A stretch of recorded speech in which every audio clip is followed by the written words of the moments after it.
Good day, everyone. All right, my name is Ajiboye Michael, a 200 level student of Obafemi Awolowo University, Department of Electronics and Electrical Engineering. So here is a project we worked on in one of our courses, which is E206, Introduction to Computer Packages. Okay, so my group members are also here, which we worked on this project together, which should be introducing themselves now. All right. Ayakintola Special, I Mikosi. Asian Favor. Musat Usman Oladipo. Ayinde Oluwadamilola Olamikosi. Okay, so we all worked on this project all together, which is titled Loan Default Prediction. It's a machine learning project which is just to build a model that is going to predict maybe a customer that the company is giving the loan is actually going to pay back or not. That's what the loan default prediction means. So let me give a brief description of how we got the data set. So the data set was gotten on Zindi. The challenge, it was actually a challenge that was designed by Data Science Nigeria for one of their boot camps back in 2018. So here is a brief description. The company that provided the data set is Superlender. Superlender is a local digital lending company which prides itself in its effective use of credit risk models to deliver profitable and high impact loan alternative. So here are the data sets we got. We got 3 data sets for the train and then the test. So we were able to get this data set, and then each of them contain different kind of details about the train. Perf actually contains the current details about the loan that the customer is trying to get. The train demographics contain things like the location of the customer, the birth date, the bank account name, the level of education, and then the status of the person's employment. And then the train pref, which has to do with the previous loans data, has to do with the previous loans that the customer has been able to get. So then we started by running our code using the read table and then the head, just to have a peek into what our data set is all about, like just to get a table and then a few rows out of it. So we had the train pref properties variable name, so just to get the columns that we are working on in our data set. So then we actually have to merge the data set, the 3 data sets we have all together, so we'll be able to work on it together. So we actually use the function inner join, which actually joined it on a particular column. That is, the customer ID is common to the 3 of them. So but what we did was that we only joined 2, that is the previous loan and the train demographics, now to predict on the present train performance of the customer.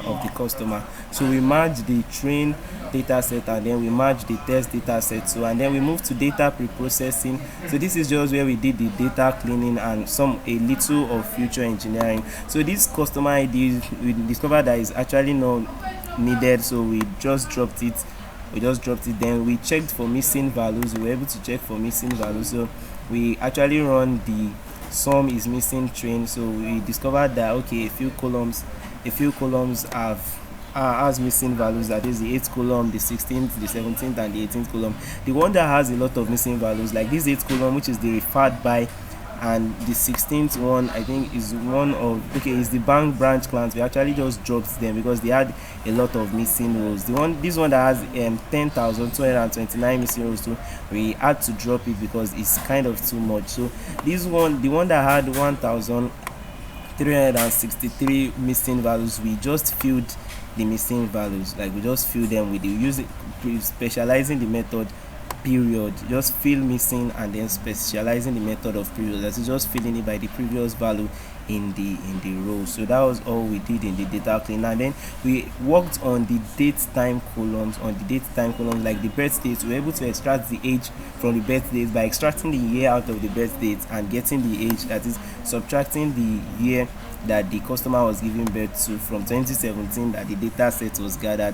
Age is a very important thing when predicting maybe, is this customer actually going to return the loan or not. So that was what we were able, and then we checked for outliers in our age by plotting a box plot. That's a little of data visualization that we did there, just to have a view about what our train age, that is the age column, maybe it contains outliers, so it won't finally affect the prediction. So there we did that, we filled the outliers too. So and then we actually just tried to check the distribution, the frequency distribution when we filled it and when we have not filled it. So another important columns, the set of important columns is the train longitude and latitude. So we just plug the scatter plot and we discover that the data set of the people is actually clustered around this corner, around this side.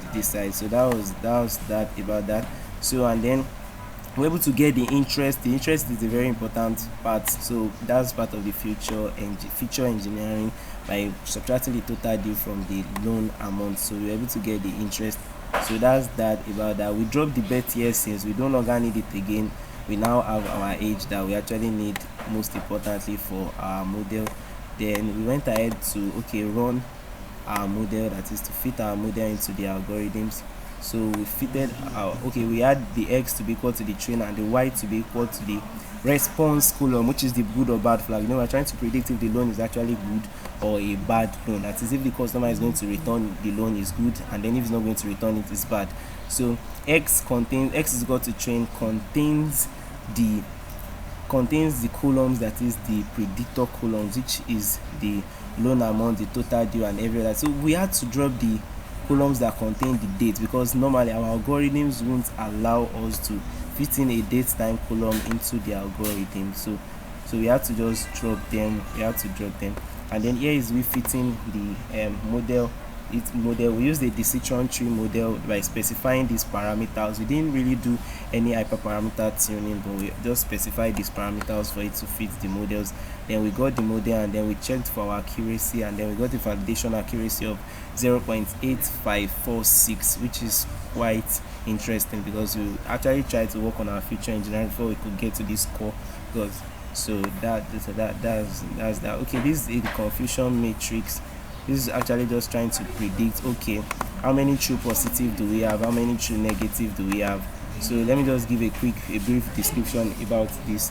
So this is the true class and the predicted class. The true class that is actually good but our model predicted to be bad is just 149 out of the total rows. The true class that is actually bad that our model predicted to be bad is actually 633, and the true class that is bad that our model predicted to be good is 1895. Why this is that because the data set is kind of imbalanced. It has a lot of good class more than the bad class. So and then this is the number of good true class that our model actually predicted to be true. So that's why we were able to get that kind of accuracy. So that's basically all what we did in this project. Thank you very much for your time, and thank you for listening. All right, thank you very much.